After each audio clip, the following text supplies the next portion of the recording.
ఆంధ్రప్రదేశ్లో టీడీపీ కూటమి పాలనలో విచ్చలవిడిగా సాగుతున్న కృత్యాలు అరాచకాలతో సామాన్యులకు ముఖ్యంగా మహిళల భద్రతకు దిక్కు లేకుండా పోయింది.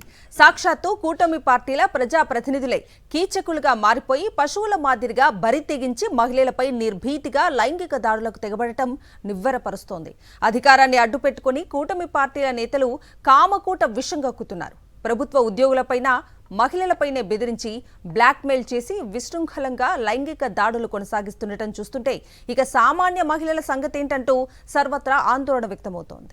ఏపీ ప్రభుత్వ విప్ పదవిలో ఉన్న ఎమ్మెల్యే అరవ శ్రీధర్ తనను బెదిరించి ఏడాదిన్నరగా లైంగిక దాడికి పాల్పడుతూ ఉండడంతో పాటు 5 సార్లు గర్భవతిని చేసి అబార్షన్ చేయించినట్లు బాధితురాలు స్వయంగా చెప్పిన వీడియో ప్రధాన మీడియా, సోషల్ మీడియాలో వైరల్గా మారింది.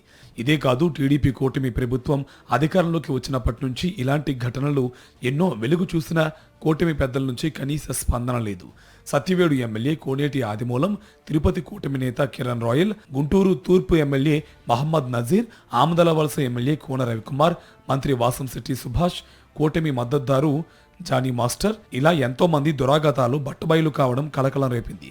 ఇక నియోజకవర్గాల్లో కూటమి పార్టీల ద్వితీయ శ్రేణి నేతల ఆగడాలు, మహిళలపై వేధింపులు తరచూ బయటపడుతూనే ఉన్నాయి. కూటమి అధికారంలోకి వస్తే ఆడపిల్లల వైపు కన్నెత్తి చూడాలన్నా భయపడేంత కఠినంగా చట్టాలు అమలు చేస్తామన్న ఆయా పార్టీల పెద్దలు ఇప్పుడు సొంత పార్టీ ఎమ్మెల్యేలు, నేతలు ఇలా మహిళలను దారుణంగా వేధిస్తున్న బహిరంగ వీడియోల్లో రాసలీలలు కొనసాగిస్తూ అడ్డంగా దొరికిన బెదిరించి గర్భవతులను చేసి అబార్షన్లతో ఆడపిల్లల జీవితాలతో ఆడుకుంటున్న కనీసం కట్టడి చేయకపోవడంపై జనం నివ్వెరపోతున్నారు. తిరుపతి కూటమి నేత కిరణ్ రాయల్ వికృత చేష్టలు గత ఏడాది ఫిబ్రవరి 8న బాధిత మహిళ రిలీజ్ చేసిన వీడియో ద్వారా బయటపడ్డాయి. తిరుపతి రూరల్ మండలం చిగురువాడకు చెందిన ఆమెతో కిరణ్ రాయల్ చనువు పెంచుకుని డబ్బులు అడిగేవారని, కిరణ్ రాయల్కు అప్పు చేసి మరీ 1.20 కోట్లు 25 సవర్ల బంగారు ఆభరణాలు ఇచ్చినట్లు బాధితురాలు ఆరోపించింది. ఆ తర్వాత డబ్బులు అడిగితే రాయల్ బెదిరింపులకు దిగుతున్నారని ఆమె వీడియో రిలీజ్ చేసి ఆత్మహత్యత్నానికి పాల్పడింది.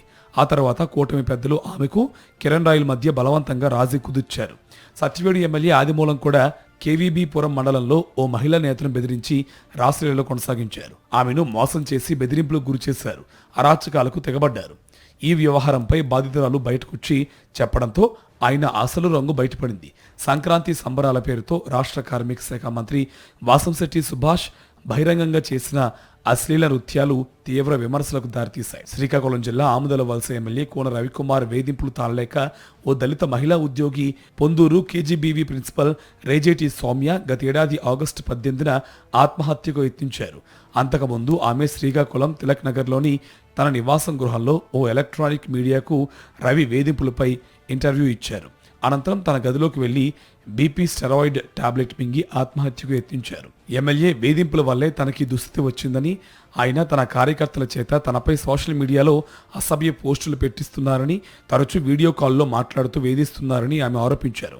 ఎమ్మెల్యే ఆయన అనుచరుల వల్ల తమకు ప్రాణహాని ఉందని ఆందోళన వ్యక్తం చేశారు.